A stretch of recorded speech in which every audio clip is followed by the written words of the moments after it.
What's going on, guys? MDLP from the Battle Axe, the Strongman Gym in Miami, where strength is everything. Making more videos, as I promised, which obviously are coming once every 2 weeks. Not what she said. So I'm gonna go ahead and make a video about the belts that I promised and why I don't always use belts as prescribed. Granted, the next 12 weeks of my life are no longer under my control because I am working again with my coach, Alan Colley at Iron House, and I will not be programming my specific lifts. That does not mean that I will not have permission to put a belt or not a belt, but it's not only gonna go through just my decisions because I am a wild animal, and when I do what I want, I get punished all the time with a fucking problem. So I will tell you what I was doing in my quote-unquote off-season. I feel like strongman or any kind of really strength sport doesn't really have an off-season. They're just different seasons. So when I was doing a little bit more volume and just experimenting with different bars and different belts, etc., I decided to do no belts at certain times. So I'm sorry if the fan is making a lot of noise. Last time I turned that motherfucker off, I literally melted. And I'm too fat to not have a fan on. So first things first, the soft belt. This is a Reband soft belt. You'll see a lot of strongmen wear this particular one. The reason why, it's got light support, it's got some bands in here and some plastic in the back. They give you some good support, but you can fit that under another belt. Also, when you do stuff like stones, etc., and you don't want to go too much support, this is a good way to keep warmth on your back. It's obviously Velcro, so it fits around here. You double strap it, get your strap-on action going, and then you go from there. This is a belt that I use really when I get into strongman season, because I will be wearing this in competitions. If I'm powerlifting, if I'm off season, I'm exploring different things, this is something that I kind of don't use all the time, so I just keep my back in a natural phase. State is what I meant to say. So, next one I got from Pioneer. I got my customized sexy belt because I'm awesome. I love to be different and fresh. And if I can't be the strongest, I'll look the best, clearly. It's a lever belt, 13 millimeters, 4 inches thick. And I'm talking about the belt. Jesus Christ. So we're not heroes, huh, pal? Not us. Basically, I use this one for the moving events. I've tried for deadlifting. It's still very new, so I'm trying to break her in. She is a bad little bitch, but I will be using her more often. It's just the ability to just pop it on and off. So this is one of my favorite belts. I keep shoving sexy in your face because I think it's awesome. A great belt to have, another belt. And this is my old girl. It's the one where I constantly write sexy in chalk. This is from Inzer. Again, just a single prong belt. This is a belt that I use consistently. I will wear this one alone a lot, or I throw it over the soft belt, and I think it makes a big difference, obviously, when you're lifting heavy, whatever. Those are just the belts that I like to use. I also have a spud belt, double ply spud deadlifting belt.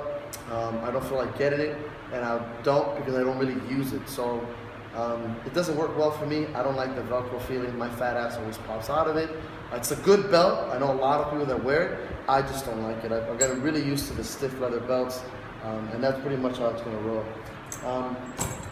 So, why don't I use belts all the time? This is a big controversy, and I know that there's a lot of people who don't want belts, should use belts. I think that with the expansion of powerlifting and kind of the mindset that's been going, I think a lot of people have actually welcomed belts. I think there was a time, especially maybe when CrossFit started, when it was more like, oh, belts are, not going to help you, it's for pussies, blah, blah, blah. But now with the idea of, I would like kind of like the strength revolution, if you will, people like Mark Bell, Dan Green, these guys perpetuating strength and powerlifting, you're going to get a lot of people using belts and not using belts. So here's my thing. You're going to see constantly a lot of things. If you're on Instagram and Facebook and YouTube as much as I am, because I'm a social media whore, you're really going to understand that there's going to be a lot of times where people are doing, a beltless PR, a squat PR, a deadlift PR, without, a belt, whatever. First of all, a lot of those guys doing heavy-ass weights without belts are extremely strong, and what they don't show you is they're probably doing things like reverse hyper, they're doing a lot of low back extensions, a shit ton of core or trunk work, a lot of things to strengthen their body and their low back, and a lot of mobility work so that their glutes aren't pulling on their back, right? So take that into account, that taking off the belt It comes with responsibility. You can't just take the belt off and assume, well, motherfucker, I did a beltless deadlift, this is great. That's fine at a certain weight. When you start pressing and pulling into your 70, 80% without a belt or exploring a beltless PR, be wary that you have to be prepared and well trained to be doing this. You can't just decide, well, all I do is the main lifts, I'm gonna tickle the tip of my dick today, and I'm gonna go ahead and pull beltless. I think it's a bad idea, personally. I've done it. You know how I know it's a bad idea? Because I fucked my back up doing that kind of shit. When I go beltless, why I go beltless? I recently found out that I was really depending on the belt, especially on the squat. Not so much the deadlift. I think as a strongman, a lot of us pick things up without belts anyway. We pick up stones. I like to do stones, kegs, any kind of loaded event without a belt. So if it's very natural for me to pick something off the ground without a belt, no problem. When it comes to squatting though, I became really used to my chubbies fitting into so I just flexed. Whatever. So I got really used to my chubs getting into the belt and kind of using that belt to get out of the hole. What ended up happening is I started to need the belt to get out of the hole. And there's a difference, I think, by using a tool and needing a tool or becoming dependent. And I think in the gym, dependency is the hobgoblin. It's a bad idea. I think it's a really quick way to get injured or to not grow, not push yourself. So yes, use them. In some cases, people need them because of injury, but you can't really depend on something like that. So what ended up happening is that I ended up consistently using this belt, especially as I got bigger and chubbier and became into my baby rhino phase, that I got really used to using this on the bottom. I took this belt off and my squat was horrible. It was slow. I felt really nervous. I couldn't get in and out of the hole as fast as I wanted to. Story of my life. And I figured, shit, that's horrible. So I decided to take it off and I started working light. I didn't decide, okay, I'm gonna go ahead and just start doing beltless PRs today. I started without a belt, I left my sleeves on, and I started exploring what was wrong with my squat. What was I doing that was throwing my squat off? And it was that my raw technique, or my complete naked raw, was depending on the belt and that bounce and that give. So I started strengthening my core, strengthening my lats, getting everything together, getting where I wanted the barbell, pushing my knees out, all those kind of cues. A good video to watch for that is Chris Stuffin's squat video. I think it's fucking great. Those kind of things are really gonna help you, I think. And those cues, I was just kind of like, who cares? I was just tightening my belt really tight, and I was just fucking sinking into the hole, and I was getting whatever I wanted out of the squat with knee wraps or without them. I took it off. That's the reason why. I didn't want to become dependent on the belt, like straps. I know a lot of people have posted about it before, and my gripe and my grind my gears situation that people complain about straps.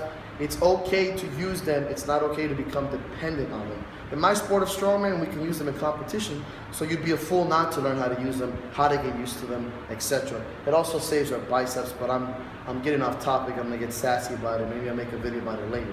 But these are tools and they're things to make you better.